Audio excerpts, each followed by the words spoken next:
Donc bonjour et bienvenue à cette session qui va porter sur les chartes et les normes dans le secteur culturel, alors spécifiquement celles qui sont dédiées à la transition socio-écologique. Et cette intervention, elle se passe dans le cadre des formations ELO. Et pour ceux et celles qui ne connaissent pas, c'est un programme d'accompagnement à la transition socio-écologique du secteur culturel porté par la CCPHVA en France, le ProSud au Luxembourg et la ville d'Esch au Luxembourg. Et donc aujourd'hui, on parle des labels et des chartes, sachant qu'on ne va pas parler du logo le plus connu au Luxembourg dans le domaine événementiel, qui est le logo Green Event. On organisera des sessions d'information spécifiques sur ce logo enfin, côté luxembourgeois. Et aujourd'hui, on reçoit donc trois personnes que je remercie vivement pour leur présence. Il s'agit d'Alissa Aubank, directrice du label EcoProd dans le domaine du cinéma. Pierre Muller, qui va représenter la charte des éco-manifestations dans le Grand Est dans le domaine de l'événementiel, pas seulement culturel, on y reviendra. Et Sandrine Holstetter, du musée d'ethnographie de Genève, qui a fait adhérer son musée au label international très haute qualité sociétale, sociale, sanitaire et environnementale, mais aussi à la certification éco-entreprise Sustainable et Responsibility Europe. Je ne sais pas si vous allez parler de ces trois certifications, en tout cas plus peut-être du label. Et avant de leur laisser la parole, je me permets de- deux petits points de définition parce que, il n'est pas toujours clair la différence entre charte, label, certification, réglementation, etc. n'est pas toujours claire. Donc il me semblait utile de faire un tout petit point de définition et je laisse les intervenants intervenantes y revenir si elles le souhaitent, si ils et elles le souhaitent, au cours de leur intervention. Donc la principale différence entre ce qui est d'un côté réglementation et tout le reste, normes, labels, certifications, etc., c'est que la réglementation, elle relève des pouvoirs publics, c'est-à-dire que son application est imposée, alors que les chartes, les normes, les labels sont des engagements volontaires. Maintenant, on va voir les chartes, labels, logos, manifestes, etc. Euh, En gros, ce sont tous des cadres de référence qui visent à fournir des lignes directrices, des prescriptions techniques ou qualitatives. Et elles sont donc un label, un guide pour l'action. Et en plus, elles servent d'engagement pour les publics et aussi pour les partenaires de la structure. Mais il existe des différences encore entre charte, label, logo, certification. D'après ce que j'ai trouvé, la charte ou le manifeste, ce sont des documents qui formalisent des engagements d'une structure, mais sous forme de déclaration sur l'honneur, en gros. Contrairement au label, au logo, voilà. Donc la charte ou le manifeste, ça ne fait pas l'objet de vérification par un tiers, par exemple, pas d'accompagnement, etc. Le logo, comme le logo Green Event, il est élaboré par un organisme officiel, donc en l'occurrence ici l'EcoCenter au Luxembourg, et il fait l'objet d'une vérification en amont, mais pas d'une vérification que les promesses ont bien été tenues, ou que les engagements ont été tenus. Donc il ne s'applique qu'aux événements et pas aux structures. En tout cas, le logo Green Event.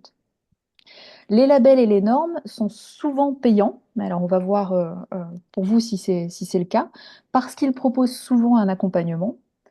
Alors les normes, là-dedans, elles résultent de règles précises qui ont été élaborées par des organismes officiels, et la norme la plus connue, c'est la ISO 20121. Et le label, lui, il est généralement délivré par des acteurs privés ou des groupements d'acteurs. Et enfin, la certification, elle est habituellement plus contraignante que le label. Voilà ce que j'ai trouvé en tout cas de ces distinctions. J'essaierai d'en faire un schéma sur la page voilà, dans laquelle la vidéo sera publiée. N'hésitez pas à me reprendre en tout cas si vous voyez d'autres différences entre ces termes. Aujourd'hui, donc, on va parler de trois labels et une charte, de deux labels et une charte, pardon. L'objectif, c'est de comprendre l'intérêt pour les structures culturelles d'adhérer à ce type de label, logo, charte, mais aussi ce que ça représente en termes de temps de travail notamment, et puis les contraintes que ça représente. Voilà, c'est de voir vraiment les deux côtés. Euh, euh, Pierre et Alissa vont plutôt parler de leur label du point de vue de ceux qui l'ont élaboré, alors que Sandrine va parler plutôt du label du point de vue de ceux qui l'appliquent dans une institution. Donc on a pensé que c'était intéressant d'avoir les deux points de vue. Voilà.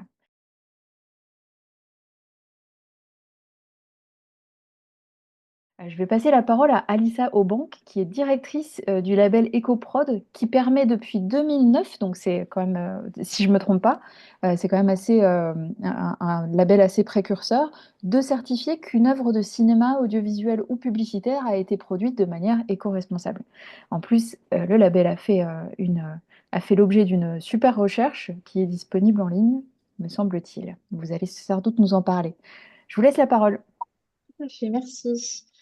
Euh, Justement, comme on a commencé par les définitions, je me permets de commencer par la définition. Donc, je ne suis pas la directrice du label EcoProd, mais je suis directrice d'opération de l'association EcoProd. C'est deux choses un peu différentes. Je vais réexpliquer ça. Donc aujourd'hui, je vais vous parler donc du label EcoProd qui certifie qu'une œuvre de cinéma, de télévision ou de publicité est produite de manière éco-responsable. Et donc ce label est porté par une association qui est l'association EcoProd. Donc c'est bien deux choses différentes. L'association EcoProd, en effet, elle existe depuis 2009. Dans ses membres fondateurs, il y a des institutions, mais aussi des chaînes de télévision et et des associations du secteur. On est basé en France et aujourd'hui, on a 400 sociétés qui sont adhérentes à l'association, qui sont basées principalement en France, mais aussi dans les pays limitrophes, en Suisse, en Belgique, mais aussi au Luxembourg. Ça peut être une première chose intéressante pour vous qui nous écoutez, c'est voilà, si vous travaillez dans le secteur audiovisuel, de pouvoir voir un peu si ça va être intéressant pour vous de rejoindre l'association. Nous, nos missions en tant qu'association, c'est de faire avancer la transition écologique du secteur cinéma, audiovisuel et publicité. Donc, dans une logique de fédérer les acteurs du secteur autour de cette question, de les faire travailler ensemble pour engager le secteur dans cette transition écologique. Notre deuxième mission, c'est la sensibilisation qui passe principalement par de la formation à la fois des professionnels mais aussi des étudiants. Et puis notre troisième mission, c'est équiper les professionnels des outils nécessaires pour, euh, pour mettre en place cette transition concrètement sur le terrain. Donc dans cette partie, mettre en place les actions concrètement, on a développé différents outils. On a développé un calculateur carbone qui permet de mesurer l'empreinte carbone d'une œuvre de cinéma, audiovisuel ou publicité. Et on a développé donc le label EcoProd. Donc, c'est de ça dont je vais vous parler aujourd'hui. Le label EcoProd, on l'a créé en 2022 et ça répondait à différents besoins. Le premier besoin, c'était d'avoir un référentiel d'éco-critères communs. Nos adhérents avaient le besoin d'avoir une définition commune de ce que c'était une œuvre produite de manière éco-responsable. Donc, on a défini 80 critères qui, d'une part, définissent ce que c'est donc l'éco-production, donc la manière de produire une œuvre de manière éco-responsable, et qui guident aussi les productions dans leur démarche. Je vais revenir après sur complètement les critères.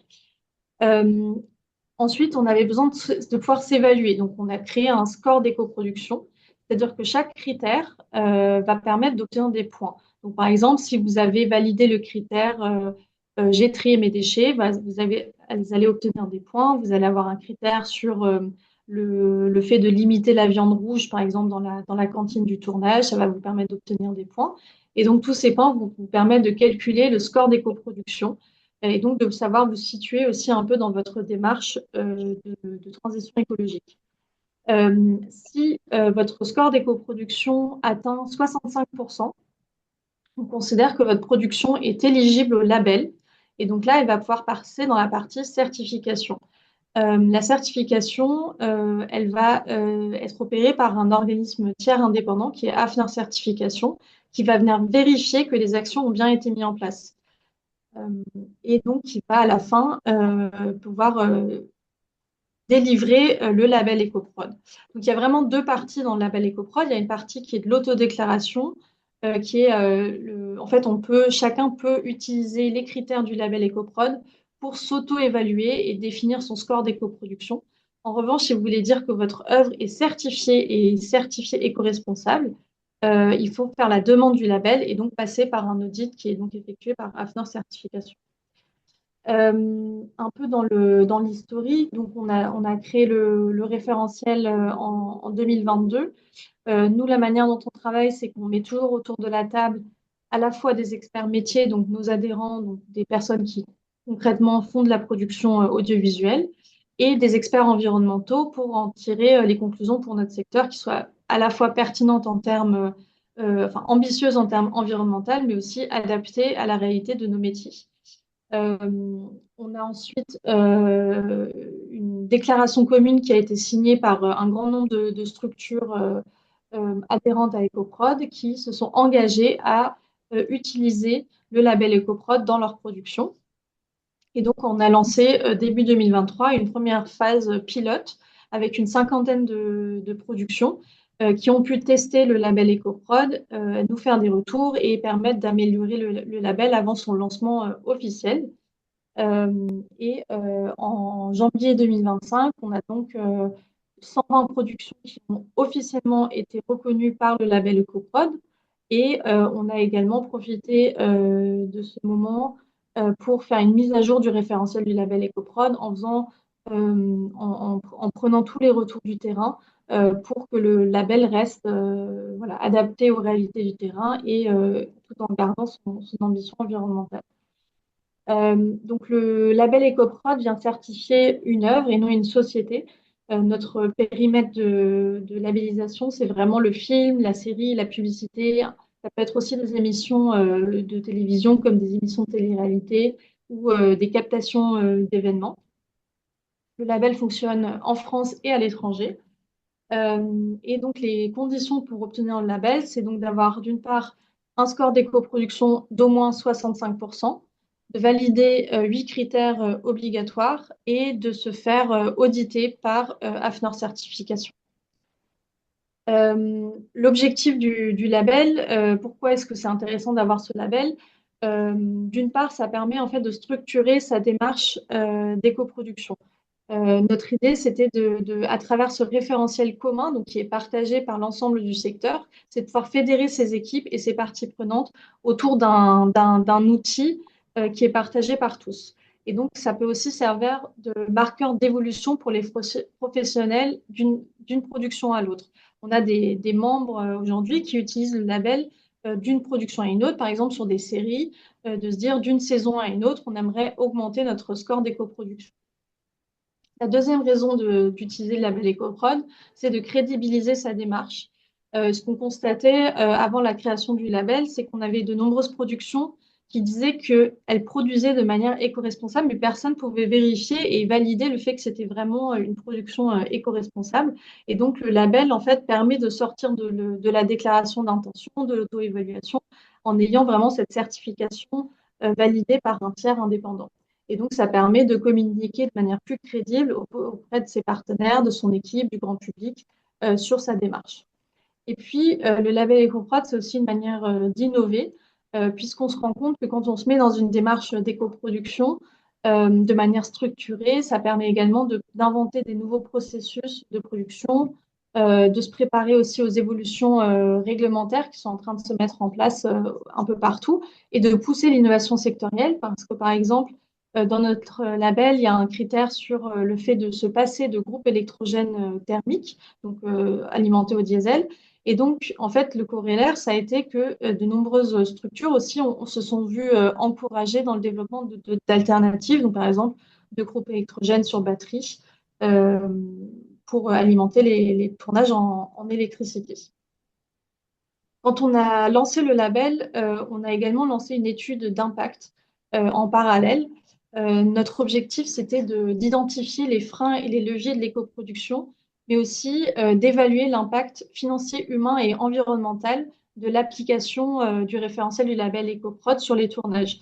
Donc, ce qu'on a essayé de voir et ce qui nous a intéressé, c'est est-ce que ça coûte plus cher de se mettre dans une démarche d'éco-production pour un tournage?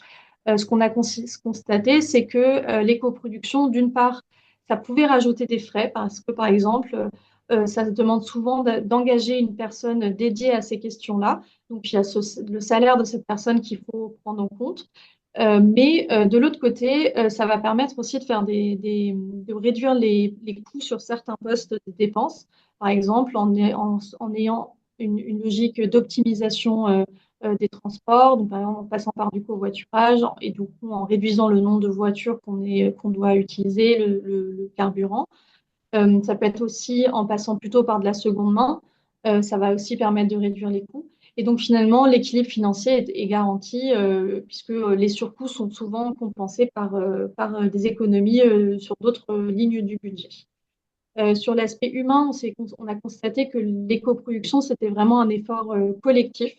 C'est-à-dire il faut que l'équipe soit un minimum sensibilisée et volontaire de s'engager dans cette démarche d'éco-production pour que la démarche soit vraiment ambitieuse. Et enfin, sur l'aspect environnemental, on a estimé que si on se mettait dans une démarche ambitieuse d'éco-production en suivant le référentiel du label EcoProd, on pouvait réduire son impact carbone de 40% avec des pistes pour aller même plus loin euh, sur un certain nombre d'aspects. Concrètement, comment ça fonctionne le label EcoProd? Euh, on a donc le référentiel du label qui est accessible en téléchargement libre sur notre site internet et qui vous permet de découvrir les différents critères.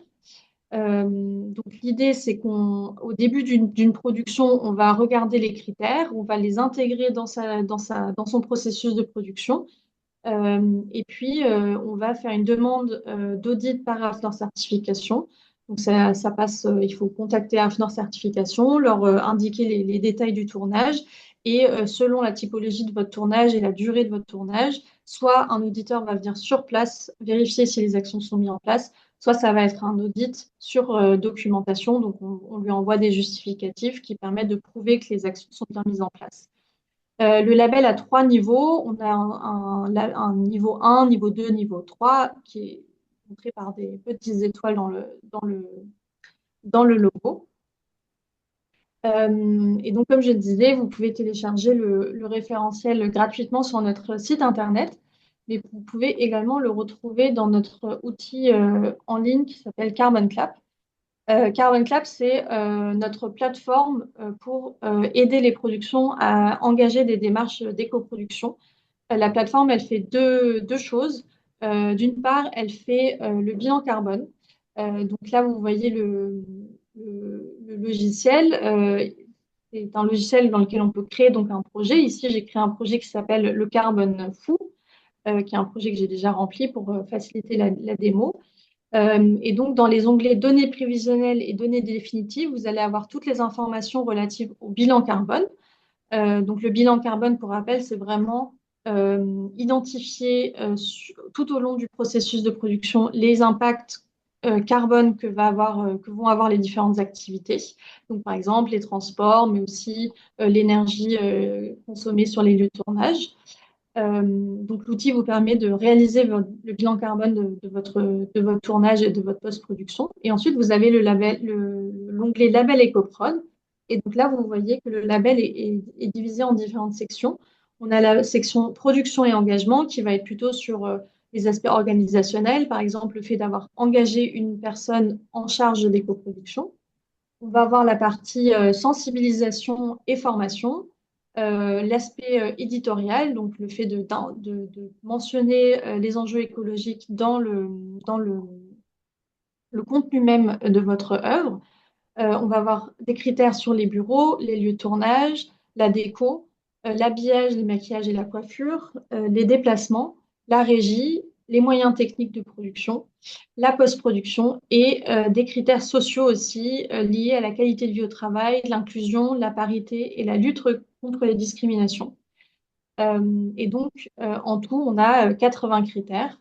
Et donc, par exemple, si je prends un exemple de critères, on a donc, par exemple, au moins 50% de vos équipes sont-elles sensibilisées à l'éco-production. Si je dis oui, ça me permet d'obtenir 2 points. Si je dis non, bah, je n'ai pas de points.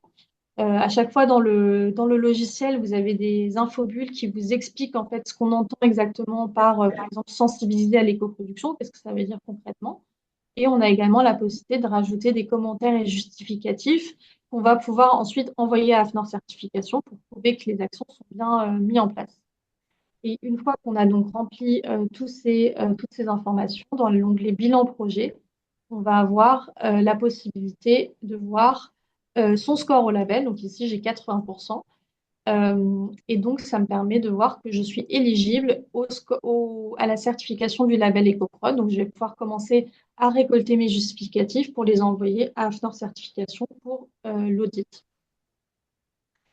Euh, voilà, aujourd'hui, on a environ 130 productions qui ont déjà obtenu le label EcoProd. C'est des productions vraiment très diverses. On a des petits budgets, des gros budgets. On a pas mal de séries. On va avoir de la fiction, mais aussi du documentaire, comme des émissions de plateau ou de la télé-réalité, des publicités. Donc vraiment, le label en fait s'adapte aux différents formats, euh, puisque par exemple pour un documentaire où on va pas avoir les enjeux de déco ou de costume par exemple, on va pouvoir en fait enlever tout simplement, rendre non applicables les critères qui ne sont pas pertinents pour ce format-là. Euh, voilà, pour finir peut-être sur le label EcoProd, donc toute la partie auto-évaluation est gratuite. Vous faites soit télécharger les critères sur notre site, soit vous créez un compte gratuitement sur Carbon Club pour tester un petit peu.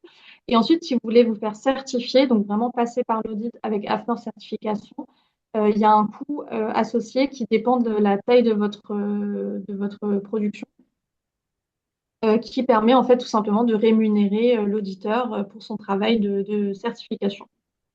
Voilà, si vous voulez avoir plus d'informations, vous pouvez aller sur le site ecoprod.com ou nous envoyer un mail à label@ecoprod.com. Eh ben, merci beaucoup, c'était super clair, super efficace, merci. Moi, j'avais deux, trois questions, mais peut-être Pierre et Sandrine, vous avez des questions? Non, pas spécialement en tout cas. Peut-être à la fin, mais pour le moment, tout va bien. Alors moi, j'avais quand même juste allez, deux, trois questions que je vous pose tout de suite, comme ça, voilà, on continue sur EcoProd. Vous avez dit que ça fonctionnait au Luxembourg. Il y a beaucoup de structures au Luxembourg qui y adhèrent, vous savez? Non, pas pour l'instant. Pour l'instant, on n'a pas énormément de structures ni adhérentes, ni qui ont demandé le label, mais on est tout à fait ouvert à avoir plus d'adhérents et de contacts avec le secteur au Luxembourg. D'accord, ok. Il y a un truc que je suis pas sûre d'avoir compris, c'est la différence entre label et certification. La certification, ça passe par un audit. Est-ce qu'il y a des gens qui vous demandent le label mais qui font pas la certification? Non, Non, le jamais. label et la certification, c'est la même chose. En fait, il y a la partie auto-évaluation, mais en fait, ça, c'est quelque chose qu'on ne peut pas communiquer à l'extérieur, c'est-à-dire que c'est vraiment quelque chose qu'on fait pour soi, pour s'auto-évaluer. Et il y a la partie certification qui permet d'obtenir le label. Le label, en fait, c'est le logo. C'est tout simplement de pouvoir afficher le logo et de pouvoir dire, voilà, je suis officiellement certifié EcoProd avec le label EcoProd. D'accord. Et ma troisième question, c'est, vous parlez beaucoup d'empreinte carbone. Est-ce que l'impact environnemental en général est pris aussi en considération, par exemple la pollution ou les atteintes à la biodiversité ou autre, Oui, notre label est vraiment intègre tous les aspects ESG, on va dire, donc environnement, social et gouvernance, même si notre focus est vraiment plus sur l'environnement. Mais donc, on prend à la fois en compte les aspects carbone, donc tout ce qui va être déplacement, énergie, mais aussi les impacts sur la biodiversité, les impacts sur les ressources, donc tout ce qui va être aussi lié aux déchets, au réemploi, à la consommation d'eau. Donc, voilà, on prend en compte les différents aspects environnementaux. Mhm. D'accord. Merci beaucoup. Eh ben, merci beaucoup pour cette présentation. On reviendra peut-être vers vous à la fin. Pour le moment, je vais laisser la parole à Pierre Muller, qui représente ici la charte des éco-manifestations Grand Est, qui depuis 2017 couvre plus de 100 pratiques événementielles éco-responsables, si j'ai bien compris, dans 7 domaines différents. Donc vous allez nous dire tout ça, je vous laisse la parole. Très bien, merci. Euh, donc, un petit, voilà, éco-manifestation Alsace, peut-être pour remettre les éléments de contexte, notre métier, c'est d'accompagner les organisateurs d'événements, donc en Alsace, plus largement dans le Grand Est, à travers notre réseau et parfois même au-delà des frontières de la région, sur demande, parce qu'il n'y a pas forcément d'acteurs qui proposent ce service partout en France au bénéfice des organisateurs d'événements. Donc, l'historique de l'association, donc le service existe depuis 2011. Donc, notre métier, c'est vraiment d'accompagner sur les aspects éco-responsables et puis de labelliser, comme on va le voir. On mène des actions de sensibilisation, des formations, et puis des missions d'expertise aussi, notamment des bilans carbone d'événements, et puis des projets spécifiques avec différents acteurs qui nous sollicitent. On met des ressources en ligne, hein, donc on a un site internet avec voilà, une valorisation des événements qu'on accompagne, qu'on labellise, un annuaire des prestataires ressources, hein, puisque ça faisait partie des besoins identifiés, être en capacité d'orienter les gens vers certains prestataires plutôt que d'autres pour trouver des ressources. Page Facebook, newsletter, donc des ressources en ligne classiques pour suivre l'actualité de l'événementiel responsable dans la région. On s'efforce aussi de faire vivre le réseau des acteurs engagés en Alsace et dans le Grand Est en organisant régulièrement des journées de rencontres, des visites, des événements sur la thématique. On a également mené un grand projet depuis maintenant de nombreuses années en partenariat avec l'ADEME et la région Grand Est qui nous financent sur ce projet-là. Donc ce projet a été d'étendre les activités à la région Grand Est à l'occasion de la fusion des régions puisqu'à l'époque, il n'y avait d'antenne qu'en Alsace. Et donc, on a identifié des partenaires, on a apporté nos outils, on les a formés. Ce qui fait qu'à l'heure actuelle, on a donc créé le réseau Émerge Éco-Manifestation Réseau Grand Est, qui comporte 4 antennes qui travaillent avec les mêmes outils et en synergie. Donc, quel que soit l'endroit où on se trouve dans le Grand Est, on va être accompagné et on va pouvoir bénéficier du même label. Alors ce label, on l'a appelé enfin, le même accompagnement, donc la charte des éco-manifestations, qui est à la fois un accompagnement et un label. Donc en termes d'historique, on a mené chez Ecomanif Alsace une grande enquête en 2016. On a eu à peu près 500 réponses d'organisateurs, donc un panel tout à fait intéressant qui ont mis en évidence un certain nombre d'enseignements, notamment que les organisateurs d'événements en matière d'éco-responsabilité étaient en attente, avaient un besoin d'accompagnement, d'expertise, ils ne savaient pas faire tout seuls. Ils étaient également intéressés par la notion de label, en tout cas un dispositif qui valorisait leur travail. Ça, c'était deux points importants pour nous. Accessoirement, on a mis en évidence d'autres besoins de matériel, d'échanger entre événements, de moyens financiers. On a mis d'autres dispositifs en place pour répondre à ces enjeux-là. Mais ça nous a conduit donc à définir, à construire un outil, cette charte des éco-manifestations. On a travaillé avec une douzaine d'associations du territoire qui organisaient des événements pour pas faire ça tout seul dans notre coin. Et donc, après quelques mois de travail, on a lancé officiellement la charte au mois d'octobre 2017 à l'occasion du premier événement qu'on avait labellisé. Alors, qu'est-ce que c'est cette charte? Elle est vraiment articulée autour de deux aspects. Le premier, c'est vraiment l'aspect opérationnel, qui est d'apporter de l'expertise, d'aider l'organisateur d'événements. Euh, je ne l'ai pas dit, mais on s'adresse à tout type d'événements, que ce soit des associations, des collectivités, des entreprises, voire des particuliers, que ce soit des petits événements ou des gros événements, qu'on soit dans le sport, dans la culture ou dans le milieu populaire. On s'adresse vraiment à tout type. Donc, il a fallu calibrer un outil accessible à tous et accessible financièrement en particulier. Donc, sur le volet accompagnement, c'est vraiment d'apporter de l'expertise, des réponses, donner des idées concrètes, aider à résoudre les problèmes par la connaissance du secteur, la connaissance des acteurs et des solutions de façon très opérationnelle. Et en parallèle, donc, donner un label, in fine, pour valoriser l'engagement des événements, accessoirement leur donner une trajectoire de progression, puisque l'outil, le label a plusieurs niveaux. Et enfin, de façon un peu plus anecdotique, mais qui va crescendo, obtenir des financements, puisque un certain nombre d'acteurs institutionnels commencent à s'appuyer sur notre label pour conditionner des bonus pour certains événements. Et ce que j'ai envie de dire, de souligner en particulier, c'est on apporte de l'humain, des experts, puisque c'est un outil, c'est pas un outil en ligne, c'est pas de l'auto-déclaratif, c'est vraiment un échange, hein, à travers les étapes avec les experts de l'association. Donc, la charte couvre à peu près tout ce qu'on peut imaginer sur un événement. On a réparti la centaine d'actions qui nous permet d'être à peu près exhaustif autour de 8 thématiques, hein, qui sont la gestion globale de l'événement, les actions sociétales, la gestion des déchets, la communication, la mobilité, les aliments en boissons, décor, la sensibilisation du public qui est centrale pour nous, et enfin les consommations énergétiques, d'eau, etc. Donc ça nous permet vraiment de tout passer en revue en termes d'éco-responsabilité sur l'environnement en particulier, mais aussi et de façon plus large sur les aspects sociétaux, économiques aussi dans une certaine mesure d'un événement. Alors comment fonctionne le déroulé? Ça se fait en 4 grandes phases. La première, c'est la plus importante, c'est la phase de diagnostic. Ça consiste à passer quelques heures avec l'organisateur d'événements et à passer en revue l'ensemble des actions de la charte, donc cette centaine d'actions qui nous permet donc de faire l'état des lieux entre les pratiques existantes et surtout les nouvelles pratiques qu'on peut mettre en œuvre ensemble en vue de la prochaine édition de l'événement. On va donc accompagner l'organisateur pendant quelques semaines, quelques mois, jusqu'au moment où, en amont de l'événement, le plan d'action est définitif. Et à ce moment-là, on remet le label. Donc, on remet le label en amont de l'événement. On va auditer le jour J une partie des événements. Donc, on s'appuie sur un réseau de bénévoles qui sont formés parce que 4 permanents, ça ne suffit pas pour auditer tous les événements qu'on accompagne chaque année.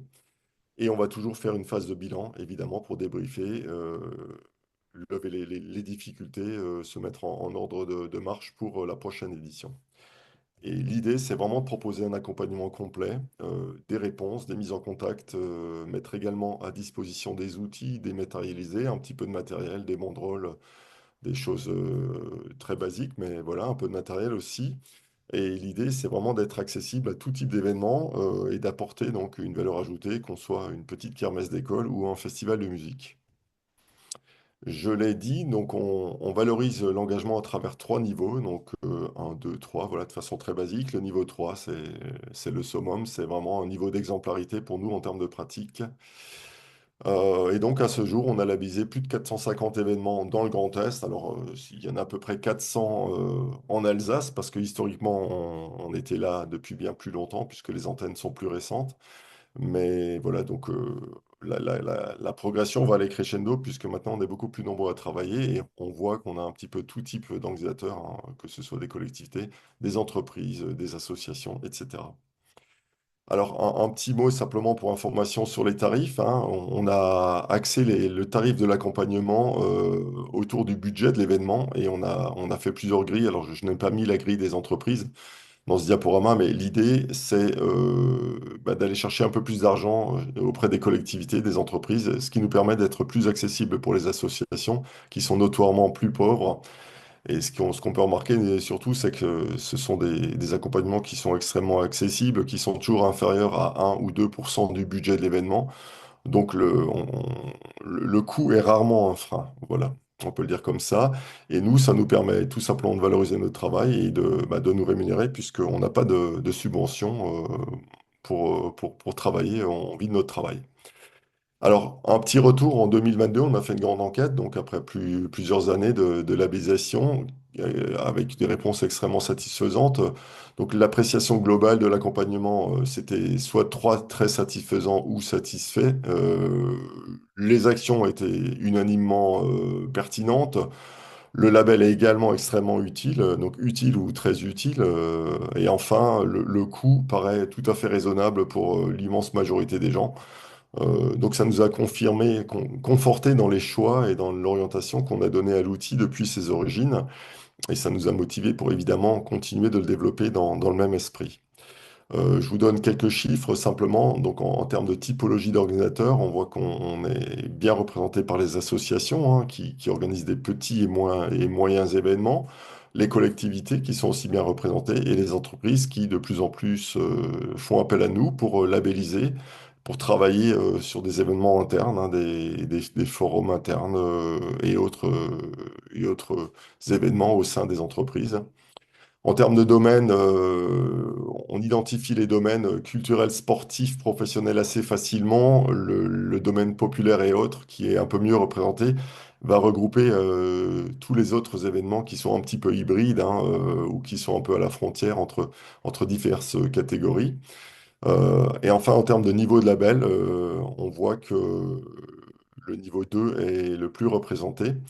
Le niveau 3 correspond à, suivant les années, entre 15 et 20% des événements. Donc ça correspond vraiment aux événements les plus engagés sur ces questions-là.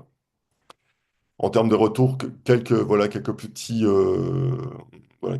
retours qu'on a eu à travers les enquêtes pour expliquer que globalement, la démarche est extrêmement bien ressentie et que les gens y trouvent beaucoup d'intérêt, notamment par ce volet humain, par ces échanges qu'on peut avoir tout au long du diagnostic, voire des actions collectives, puisque parfois on labellise différents événements dans une démarche collective avec des sessions collectives.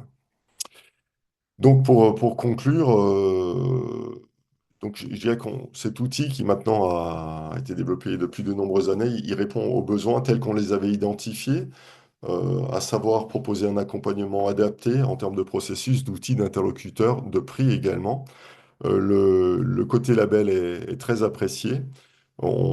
Ça contribue clairement à la dynamique au sein des équipes, hein, que ce soit pour des événements qui tombent dans une certaine routine, hein, qui cherchent à remobiliser à la fois les équipes ou les bénévoles à travers une thématique qui fait quand même l'unanimité, hein, dans l'esprit des gens, la préservation de l'environnement. Ça permet également de cadrer la démarche, voire la stratégie de développement de l'événement, à travers bien sûr les outils, le déroulé, la perspective de se projeter dans un niveau supérieur d'une édition à l'autre. Et enfin, permet des financements, alors certes à la marge, mais c'est de plus en plus dans l'air du temps, et on a de plus en plus d'acteurs qui se manifestent auprès de nous, donc que ce soit la région, que ce soit voilà, des banques qui ont, donc je ne citerai pas, mais qui ont pour habitude de sponsoriser largement les événements, qui voilà, s'intéressent à ces questions et sont à l'affût d'outils de ce type-là qui permettent pour eux assez facilement finalement de faire la part des choses entre les événements qui ont une vraie démarche éco-responsable et les autres. Donc la possibilité de s'appuyer sur un label de ce type-là est tout à fait intéressante pour les acteurs. Voilà, j'ai mis simplement les contacts pour que cela figure dans le diaporama pour les personnes éventuellement intéressées. Alors encore une fois, on travaille essentiellement dans le Grand Est, mais dans la mesure où il n'y a pas d'équivalent dans toutes les régions de France, on est parfois sollicité par des acteurs qui sont hors territoire Grand Est, et on travaille évidemment avec plaisir avec eux. Merci Pierre. Ouais, c'était extrêmement clair aussi, extrêmement riche. Merci beaucoup. Euh, Peut-être Alissa et Sandrine, vous voulez ajouter quelque chose ou poser une question à Pierre? Non, ça c'est très clair. Merci. Oui, moi j'ai une question sur la réception par les... Quand on parle d'événements, notamment, peut-être pas internes aux entreprises, mais plutôt publics, la réception par le public justement de ce label, est-ce que vous avez fait est-ce que vous avez des retours d'expérience là-dessus? Alors, on a des retours de terrain, on n'a pas encore fait d'enquête. Alors, certains événements font des petites enquêtes et sondent un petit peu le public par rapport à la démarche éco-responsable. Au niveau de l'association, on n'a pas encore fait de grandes enquêtes qu'on pourrait mener dans divers événements pour effectivement mieux cerner cet aspect-là avec des données un peu plus chiffrées.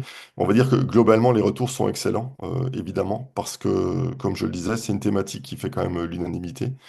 Euh, on a des éléments aussi qui nous permettent, dans certains domaines, de constater que ça devient un critère de choix, notamment dans le monde des festivals, hein, où certains festivaliers vont clairement privilégier les événements qui sont engagés, alors labellisés ou pas, hein, mais ça devient aussi un critère dans certains domaines. Et encore une fois, on est plus sur des retours un petit peu, voilà, des appréciations de terrain. Ça fait toujours l'unanimité et on observe que les événements qui ne font pas bien les choses se font plutôt tacler, hein, notamment sur les réseaux sociaux, hein. notamment sur la gestion des déchets, qui est quand même emblématique et voilà, qui est peut-être l'action la plus visible, hein, en tout cas, qui est clairement la plus regardée par le public, hein. Voilà, les événements qui ont des retours négatifs sur les réseaux parce qu'ils n'ont pas bien géré les choses, tout simplement. Donc tout ça, ça encourage les gens à travailler dans ce domaine. Ça va aussi les encourager à s'adresser à nous pour améliorer, parce qu'en termes d'image, euh, voilà, des événements qui font pas bien les choses, au moins sur la question des déchets, à l'heure actuelle, ça devient quand même un incontournable sur le terrain. Vous avez parlé tout à l'heure d'une enquête qui a eu lieu en 2016 auprès de 500 répondants. Est-ce qu'elle est disponible quelque part? Alors, on a des fiches qu'on peut transférer avec quelques éléments des réponses, oui. On l'a pas spécialement, enfin, on l'avait diffusé à l'époque sur le site, mais ça date un petit peu. Donc, entre-temps, on l'a retiré 2016, ça date un petit peu. Ça a été surtout une enquête qui pour nous, a permis de voir dans quelle mesure on était identifié sur le territoire et quels étaient les besoins finalement. Parce qu'en 2016, l'association était encore assez récente, hein. Donc, c'était l'occasion de voir comment dire, faire un état des lieux de la maturité de la question de l'éco-responsabilité dans les événements. En Mhm. 2025, ça paraît évident. En 2016, ça l'était beaucoup moins. Il y a 10 ans, c'était un sujet qui était encore relativement novateur. Et les besoins qui émanaient à l'époque, notamment sur le matériel, simplement pouvoir louer des gobelets, les faire laver, c'était une vraie question il y a 10 ans. Maintenant, c'est relativement simple parce qu'on a construit notamment les réseaux, les outils, mais voilà, les questions qui se posaient il y a 10 ans étaient très différentes. Mhm. Oui, oui. Vous parlez aussi d'un annuaire des prestataires ressources. Je m'interroge en fait sur enfin, est-ce qu'on ne peut pas vous reprocher de faire de la publicité pour certains prestataires plutôt que d'autres? Puis comment vous les recommandez? Vous les essayez? Alors, effectivement, hein, donc nous, on est extrêmement prudent sur la façon à une époque, ça s'appelait les éco-prestataires. On a changé de nom volontairement. On parle de prestataires ressources. Nous, on les enregistre et on les met dans notre base dès lors qu'on trouve qu'ils ont un intérêt pour des organisateurs d'événements. Bah, typiquement, un food truck qui a une offre VG sympathique, par exemple, hein, ou qui va travailler avec du sourcing local, voilà, on va le mettre. Euh, des imprimeurs, voilà, qui sont certifiés Imprime Vert, qui ont de bonnes pratiques. Donc, c'est ce type de profil qu'on va rechercher, qu'on va mettre, sachant qu'on fait une veille active, hein, notamment à travers les retours des événements à qui on travaille. Donc, on labellise en Alsace une centaine d'événements par an. Donc on a quand même pas mal de retours. Il nous arrive aussi de blacklister, hein, voilà, des prestataires qui seraient sur l'annuaire. Si on a deux, trois mauvais retours, ben, on va les retirer parce qu'on considère qu'ils ne répondent pas aux attentes, hein. Mais encore une fois, voilà, on préconise, on fait pas de pub, hein, voilà, c'est des gens qu'on a identifiés. On propose aux gens éventuellement de travailler avec ces gens-là, mais sans garantie derrière. Voilà, on peut pas se permettre d'auditer des centaines de prestataires chaque année pour les mettre dans la case, hein. Donc c'est au fil de l'eau qu'on va les identifier et les mettre dedans. Mhm. Ouais, parce que c'est vraiment une grosse demande des professionnels, quoi, hein, ces listes de prestataires. Et c'est vrai que c'est assez délicat d'en faire une, en fait. Absolument. Mm. Ma dernière question, c'était aussi ce que j'ai posé à Alissa tout à l'heure. Est-ce que vous avez des partenaires aussi dans la région? Alors, en Moselle, alors au Luxembourg, pas du tout, puisque là, c'est plutôt le logo. Mais par exemple, en Moselle, Oui, alors sur la Moselle, en fait, il y a une antenne, hein, qui éco-manifestation Meurthe-et-Moselle, Moselle, Meuse, qui travaille sur tous ces territoires-là. Donc encore une d'accord. fois, quel que soit l'endroit où on se trouve dans le Grand Est, on va être orienté vers une des antennes du réseau Émerge. Et ces quatre antennes travaillent ensemble avec les mêmes outils. D'accord. Et effectivement, quand on regarde vos prix, ils sont très, très, très accessibles. Enfin, en tout cas, ils me semblent très accessibles. Ça correspond à combien d'heures d'accompagnement, en fait? Est-ce qu'on peut vous solliciter parce que j'imagine qu'il y a des personnes qui sont très, très demandeuses de plein, plein, plein d'informations. Oui. Où est-ce que vous mettez le... Alors, où est-ce qu'on met la barre? Alors, c'est notamment au départ, hein, de la démarche. On va dire que des événements petits, moyens, on sait que ça passe, hein, donc ça représente en moyenne 1 à 2 jours de travail pour une labellisation. Donc il est clair qu'on perd de l'argent sur les petits événements, hein, portés par des assos, parce que le tarif est extrêmement modéré. On se rémunère mieux voilà, sur les grands événements, notamment ceux portés par les entreprises, où on peut se permettre d'être un petit peu plus cher. Et puis on a d'autres prestations qui nous permettent aussi de mettre du beurre dans les épinards, hein, tout simplement, hein. Donc des bilans carbone, d'autres missions d'expertise qu'on va mieux rémunérer et qui nous permettent de tenir un modèle économique, en tout cas qui tient la route depuis 10 ans. Euh, mais voilà, l'idée de base, c'était vraiment d'être accessible pour les petites associations parce que on a beaucoup d'outils, évidemment, mais qui sont des outils chers, hein. Alors, je ne vais même pas parler d'ISO 20121. Voilà, l'idée, c'était vraiment de répondre en priorité aux petits et moyens événements qui n'avaient pas de réponse finalement en termes d'expertise et en termes de label, quoi. Et la condition pour travailler avec ces gens-là, c'est évidemment d'être accessible, quoi. Donc pour le moment, on y arrive comme ça. Maintenant, si demain la région souhaite nous aider de façon pérenne, ce sera avec, avec plaisir. L'appel est lancé. Voilà. Ok. Bah, merci beaucoup. Merci pour cette présentation. On va passer tout de suite à Sandrine Holstetter, qui est responsable de projet éco-responsabilité et culture d'entreprise au musée d'ethnographie de Genève, si je ne me trompe pas, sinon vous me corrigez. Euh, et je vais tout de suite vous passer la parole. Oui, effectivement. Donc, moi, je vais pouvoir vous parler d'une labellisation, enfin, un retour d'expérience de labellisation. Donc, en fait, juste que voilà, je reprends mes affaires. Pardon, excusez-moi. Voilà. Donc en fait, voilà, je me présente. Donc je suis référente RSO au musée d'ethnographie de Genève. Et puis j'accompagne donc, enfin ma tâche est de développer et d'ancrer la durabilité dans l'ensemble du fonctionnement du MEG et de ses activités.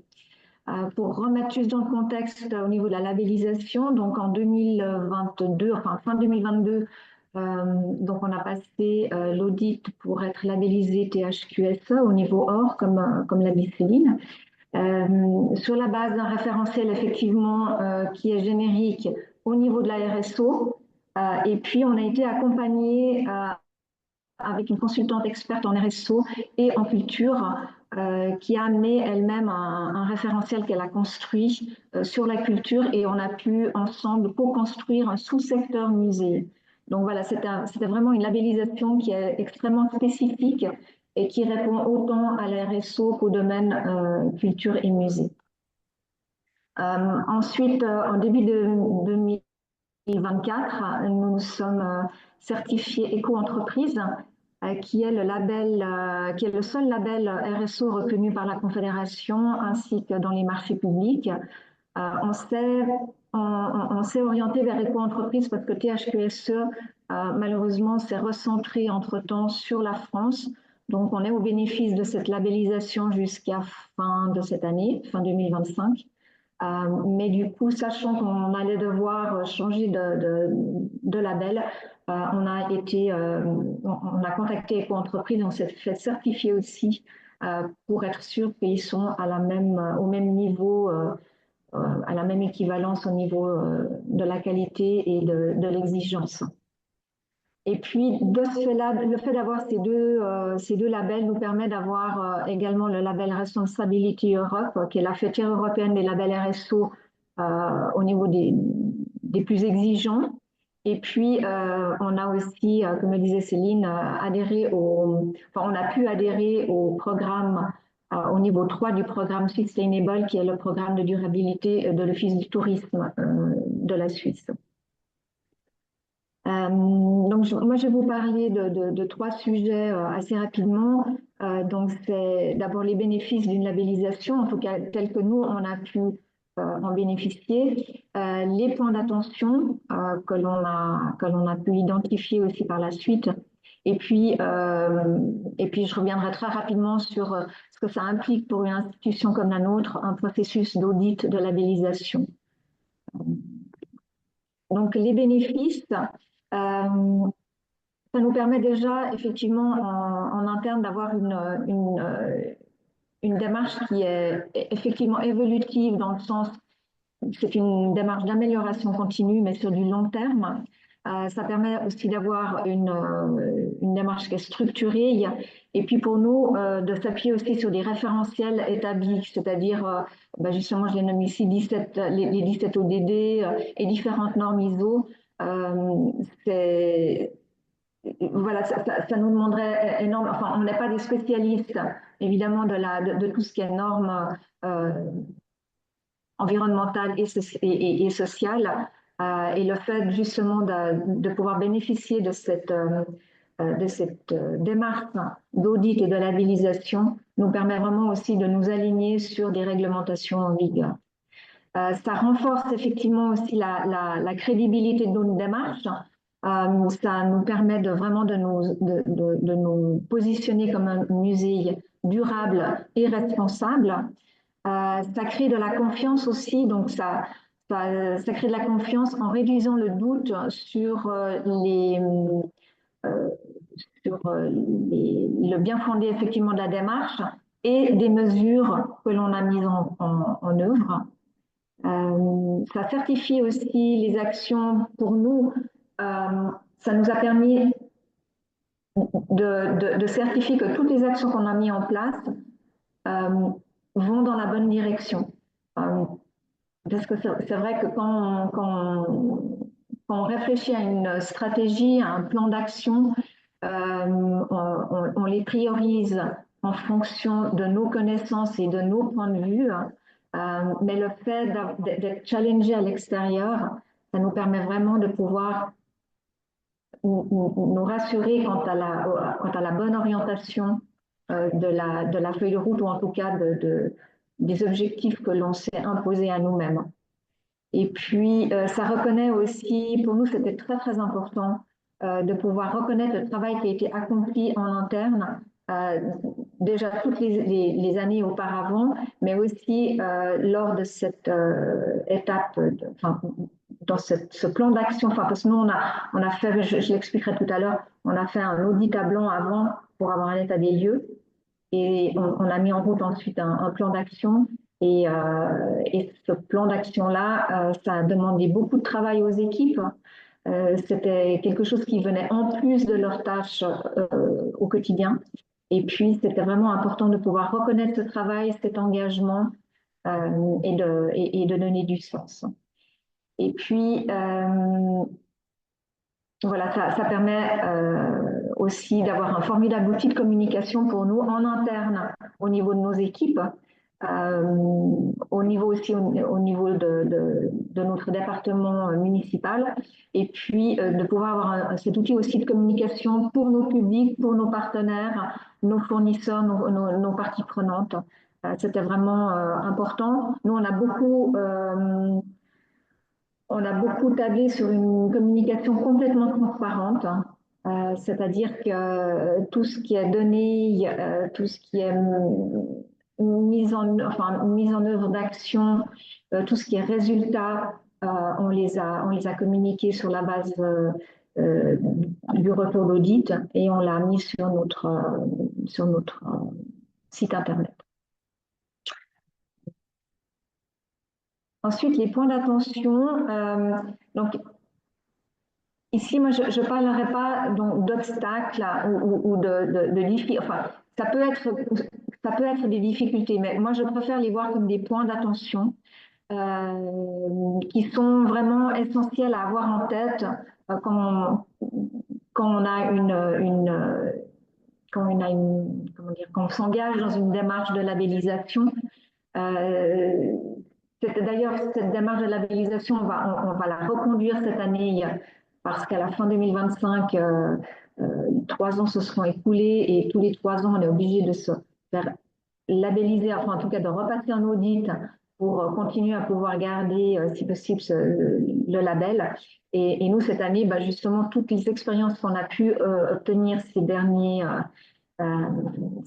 3 dernières années, on va pouvoir les mettre en pratique. Les points d'attention, c'est vraiment pour nous extrêmement important. Enfin, c'était essentiel d'avoir le soutien de nos directions institutionnelles, mais également d'avoir le soutien de la direction de nos départements de la culture au sein de la ville de Genève. On a un musée municipal.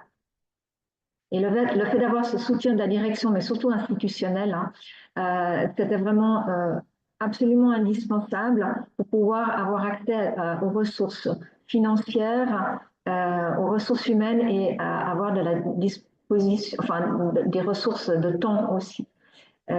Et puis ça permettait aussi, le soutien de la direction permet aussi de mettre un petit peu plus de responsabilité sur les responsables d'équipe et d'unité, en tout cas qui prennent leur part de responsabilité dans cette démarche-là, parce que ça peut pas ça peut pas être pris sur les épaules d'une seule et même personne.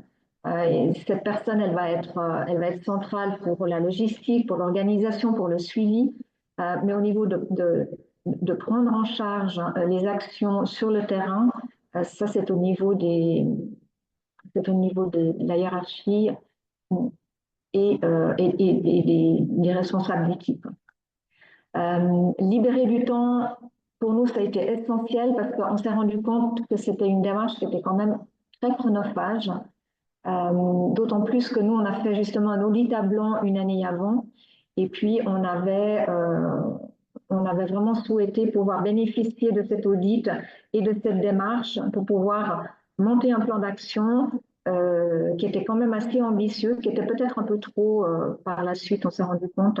Mais enfin, quoi qu'il en soit, on a décidé vraiment d'optimiser les actions qui étaient déjà en cours et d'en rajouter d'autres afin de maximiser nos chances d'obtenir le label à la fin.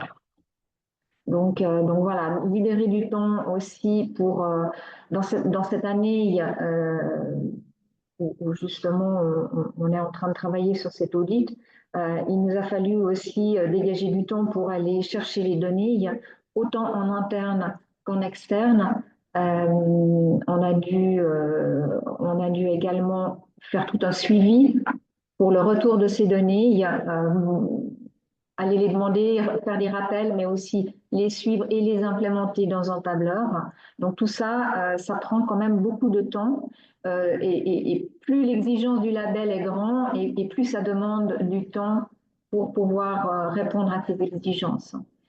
Et puis, pour nous aussi, ce qui était très important, c'était d'avoir au minimum une personne de référence pour cette labellisation en interne, pour centraliser vraiment toutes les questions, toutes les demandes.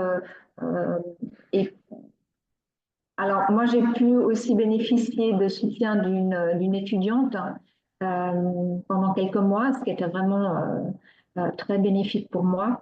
Mais on peut aussi s'appuyer, si on n'a pas d'autres personnes, on peut s'appuyer sur le conseil de direction ou bien sur un groupe durabilité, par exemple. Si l'institution a créé un groupe de personnes en charge de toutes ces questions de responsabilité sociétale, environnementale, voilà, c'est possible aussi de pouvoir les faire participer à cette démarche de labellisation. Et puis, nous, on a souhaité aussi faire une communication adaptée et très ciblée sur cette labellisation. On avait une communication, on a toujours une communication qui est beaucoup plus large sur notre démarche.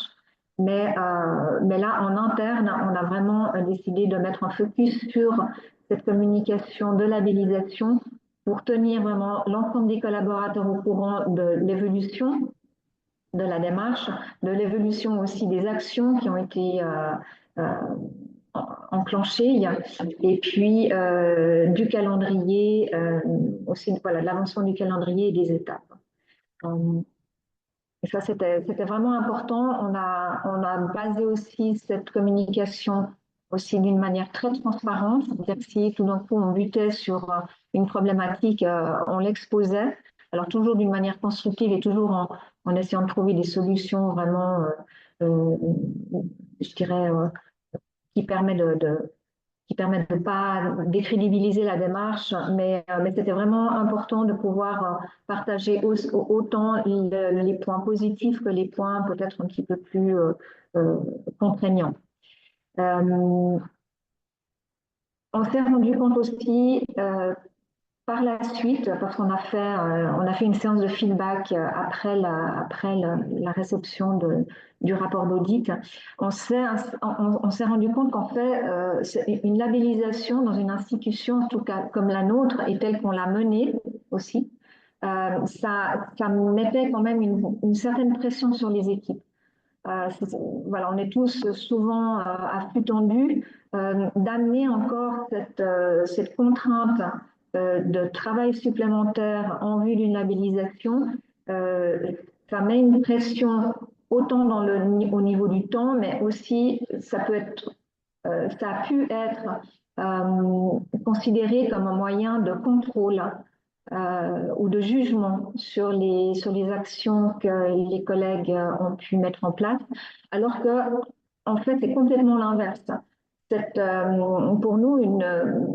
Pour nous, ce processus de labellisation, c'était au contraire pour valoriser tout le travail qui avait été fait, pour reconnaître l'engagement des équipes, et il a fallu beaucoup de communication pour justement amener cette compréhension.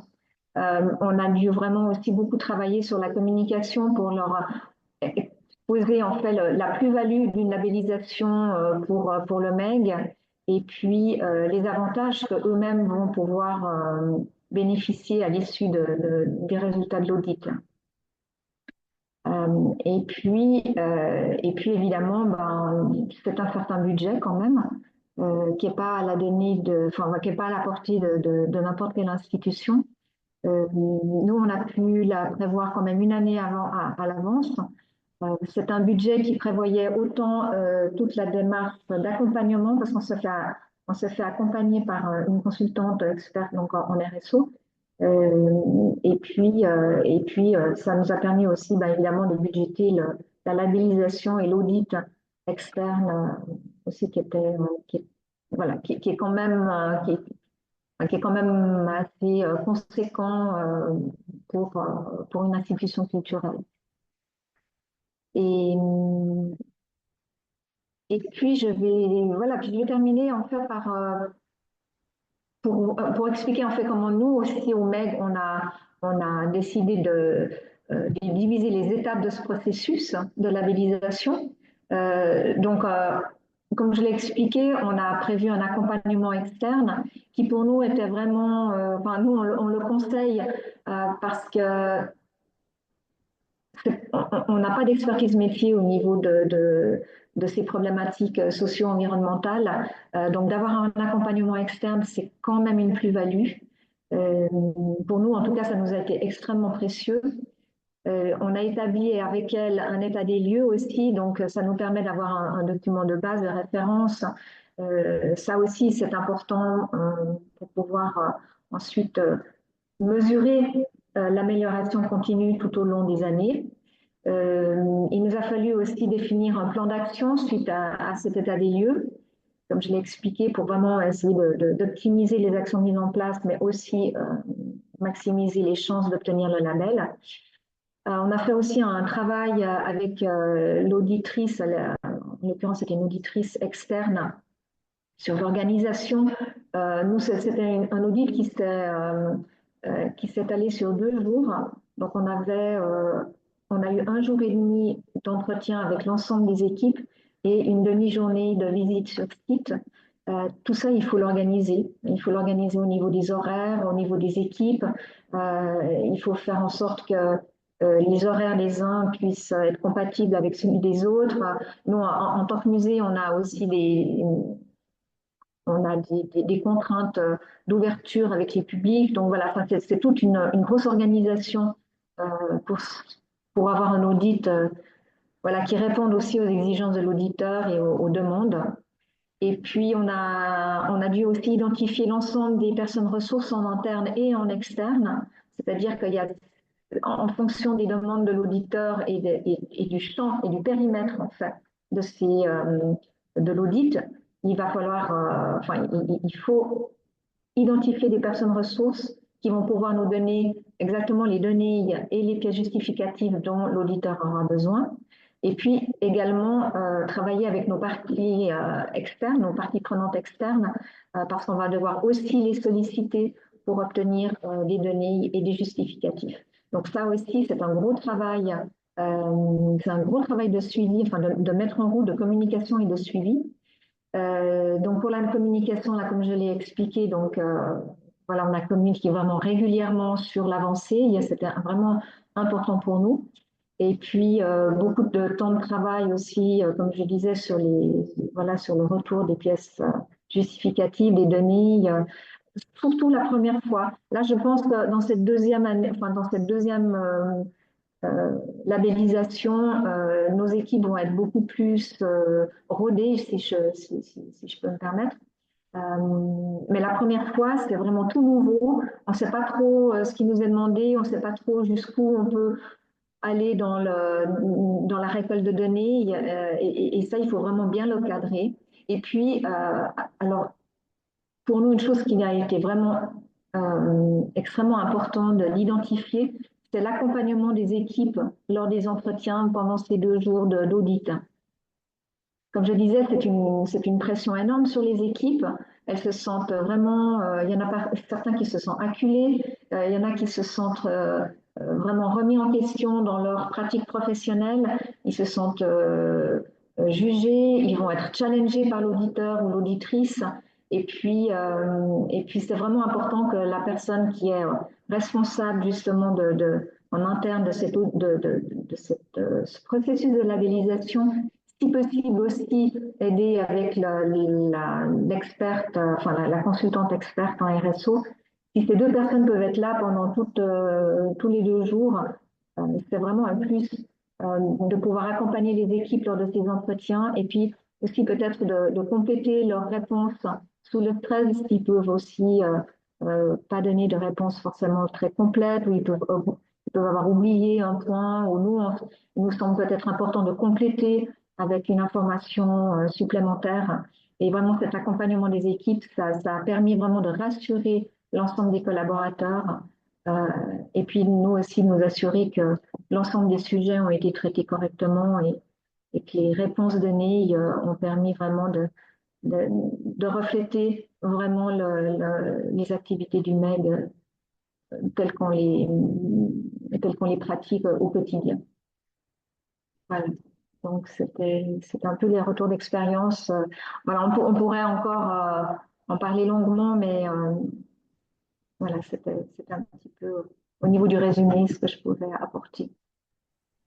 C'est très bien, merci beaucoup. C'était très clair également. Ouais, et puis très riche. Est-ce que Alissa et Pierre, vous voulez prendre la parole? Oui. Oui, je voulais juste rebondir sur quelque chose que vous avez dit sur les équipes. Je pense que, en tout cas, on constate un petit peu la même chose qui est que à la fois c'est très motivant pour les équipes de se mettre dans une démarche structurée, c'est-à-dire d'avoir un objectif final, de savoir exactement dans quel cadre on se place, d'avoir des règles claires, des critères à suivre. Et à la fois, ça peut quand même aussi rajouter de la pression, du temps de travail, euh, et remettre en question aussi des pratiques qu'on a pu avoir depuis un certain moment et qu'on doit du coup remettre en question. Donc, je pense que ça, c'est quelque chose d'important quand on se met dans une démarche de transition, quel que soit son secteur, d'avoir ça en tête. Que, en fait, ça demande aussi un accompagnement presque émotionnel en fait, des équipes pour pouvoir gérer ça. Euh, ça demande de la formation, du temps, de l'écoute, des échanges et qu'on ne peut pas juste l'imposer aux équipes et que la manière de le faire de manière durable, c'est aussi d'intégrer les équipes dans ce processus pour qu'elles ne sentent pas ça comme une contrainte, mais comme quelque chose qu'on fait ensemble pour s'améliorer mutuellement. Oui, tout à fait. D'ailleurs, nous, nos plans d'action, on les construit avec les équipes. C'est eux qui définissent les actions qui leur semblent les plus prioritaires et celles qui sont les plus à même d'apporter, je dirais, une plus-value dans leur travail professionnel, toujours en répondant aux objectifs que la direction, évidemment, s'est donnés. Et puis vraiment, ce qui est pour moi, ce que je me suis rendu compte au fil des années, c'est qu'il faut absolument donner du sens à ce qu'on fait.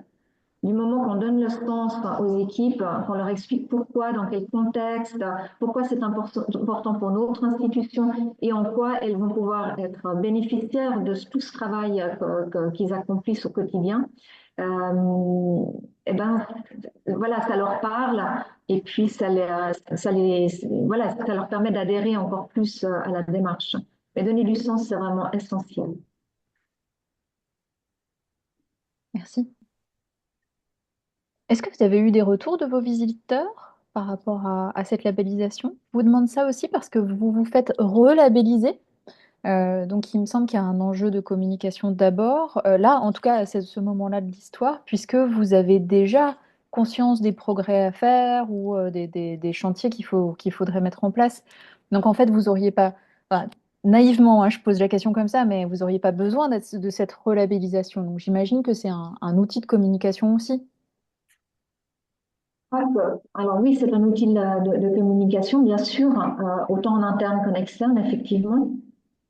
Nos publics ont beaucoup réagi sur nos réseaux sociaux par rapport à la labellisation d'une manière positive. Nos personnels d'accueil aussi, nos agents d'accueil sont aussi souvent questionnés sur les actions qu'on met en place, sur la labellisation, enfin, ils rebondissent sur la labellisation, si vous voulez, pour justement poser des questions sur voilà, sur le périmètre de nos actions, sur l'éco-conception de nos expositions, sur tous les problèmes basés sur l'alimentation, parce qu'on a un café du Meg aussi, on a un restaurant à côté qui est en gérance séparée. Donc voilà, ça leur permet et ça les rend curieux de la suite. Maintenant, une labellisation, effectivement, tous les 3 ans, on est obligé de repasser un audit de labellisation pour pouvoir garder le label. C'est pas obligatoire, rien n'est obligatoire, effectivement. On pourrait très bien décider de ne pas le faire. Maintenant, je trouve, enfin, étant donné que nous, on a les moyens de faire ces frais-là et ce travail, pour moi, c'est une réelle plus-value dans le sens où ça nous oblige aussi, nous, institutions, à continuer cette démarche d'amélioration continue et à ne pas rester un petit peu assis sur nos lauriers. Parce que on aurait tendance, avec la surcharge de travail qui est quand même récurrente, de se dire, oh ben non, là, cette année, on ne va pas faire ça, on va laisser un petit peu tomber le côté environnemental ou on va peut-être mettre un frein sur toute cette démarche de durabilité parce qu'on en a déjà fait beaucoup. Et le risque, c'est en fait que la dynamique tombe et puis qu'à un moment donné, il y a plus rien qui se passe.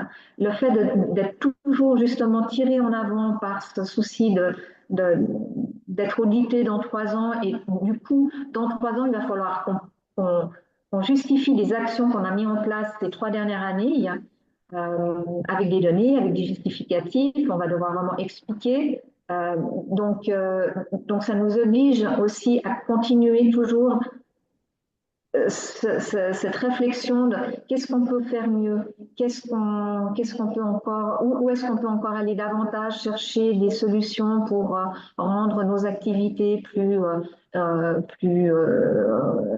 responsables, plus écologiques, etc., qui répondent aussi plus à des critères aussi d'inclusion, de diversité, etc., parce que ça, c'est aussi peut-être un biais qu'on a eu, nous, en interne aussi, avec nos collaborateurs, c'est que quand on communiquait sur toute cette démarche de durabilité et de labellisation, ils avaient l'impression que c'était uniquement axé sur le côté environnement.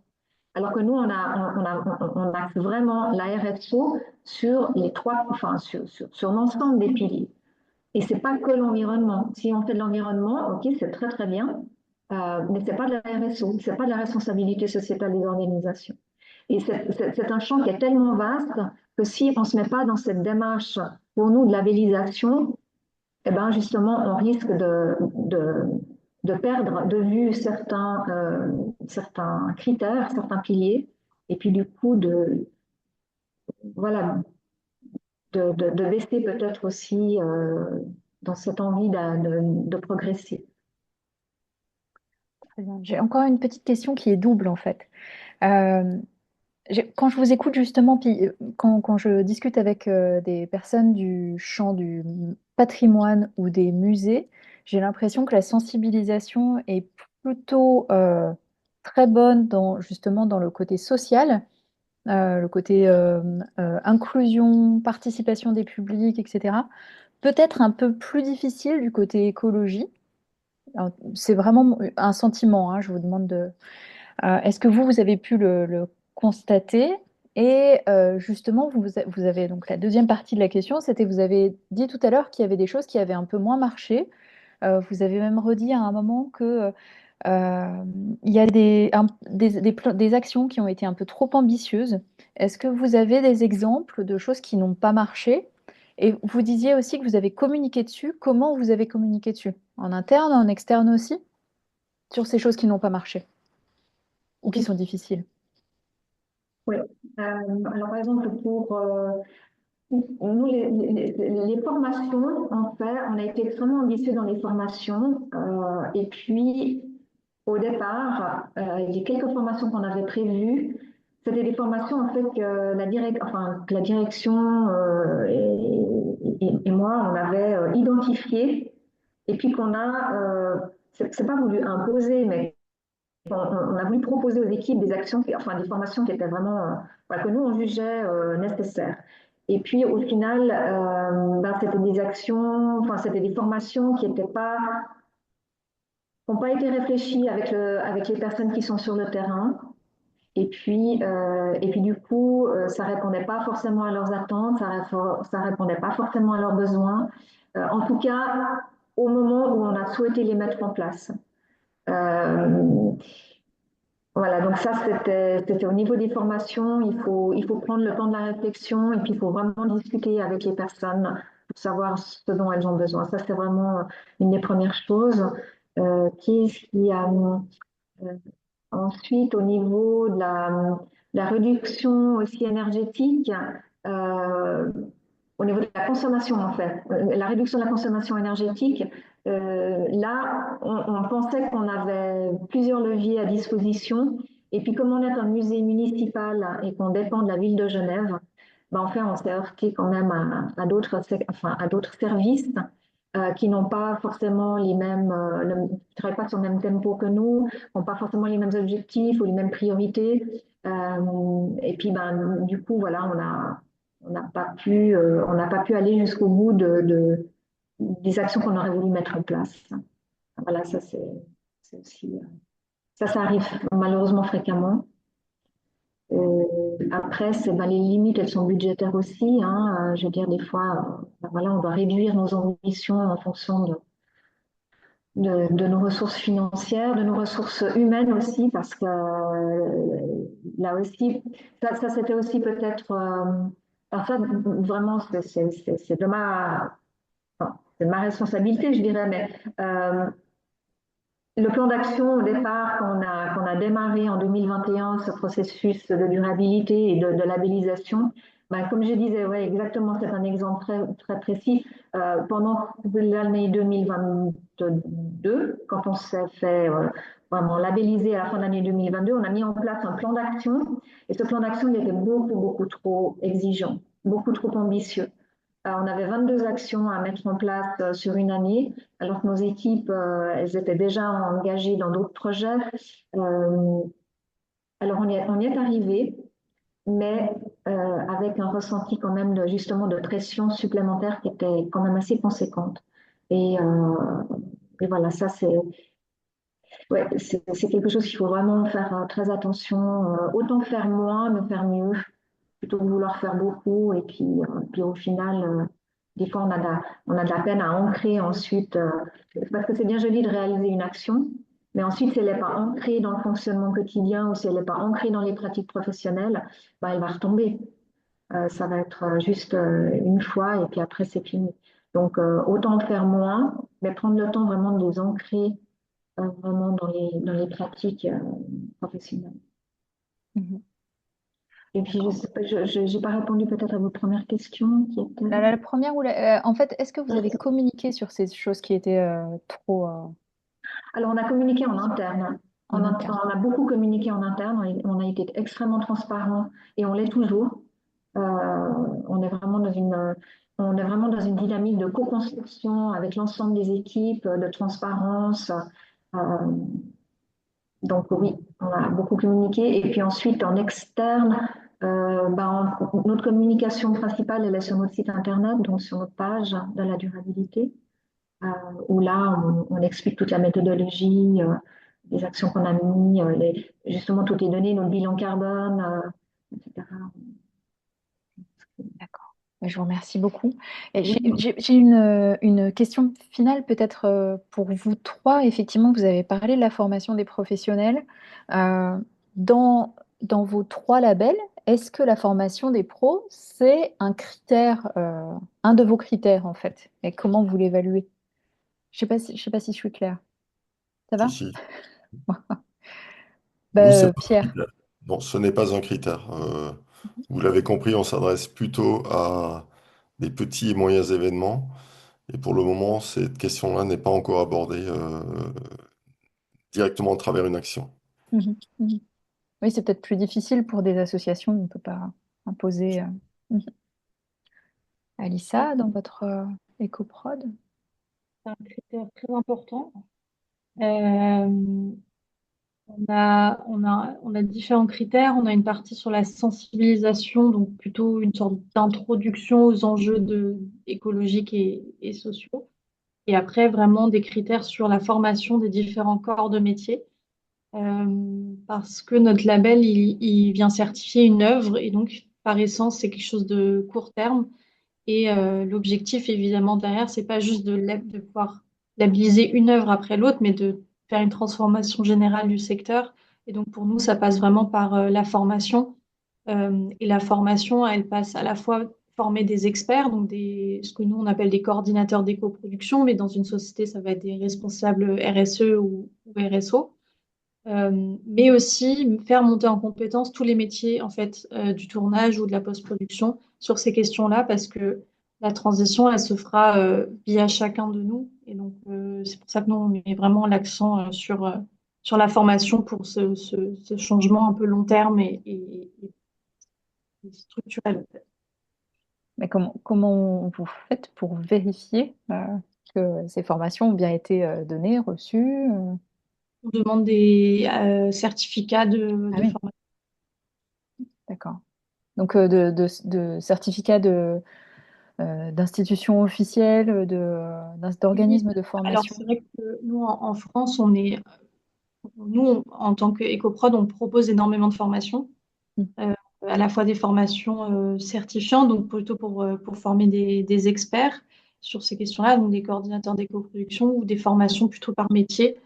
Euh, donc voilà, on forme aussi des étudiants à l'éco-production dans leurs différents métiers. Euh, Ok, très bien. Et Sandrine, dans vos trois labels, est-ce que la formation, c'était quelque chose, c'était un des critères aussi, ou c'est quelque chose que vous avez ajouté à ces critères? Non, c'était des critères qui étaient déjà existants dans les enfin, oui, dans les trois labels. Euh, Ça fait vraiment partie intégrante d'un processus d'amélioration continue que l'on retrouve dans la RSO. Euh, Nous, par exemple, on a dû soumettre les tableaux de présence, hein, voilà, pour pouvoir identifier, pour pouvoir quantifier, je dirais, le nombre de collaborateurs qui ont participé à telle formation ou à telle autre. Ça permet voilà, d'avoir un pourcentage de collaborateurs formés ou pas à telle problématique. Mhm. D'accord, très bien. Ben, merci beaucoup à vous trois pour votre présence, vos présentations extrêmement claires qui permettent vraiment je pense, d'avoir une bonne idée de l'intérêt ou des intérêts de la labellisation. Et puis aussi des points peut-être d'attention aussi. Est-ce que vous voulez rajouter quelque chose avant qu'on se quitte? Tout va bien, tout est clair? Bon, eh bien, je vous remercie beaucoup. Je vais arrêter l'enregistrement et à bientôt, peut-être, sur le territoire.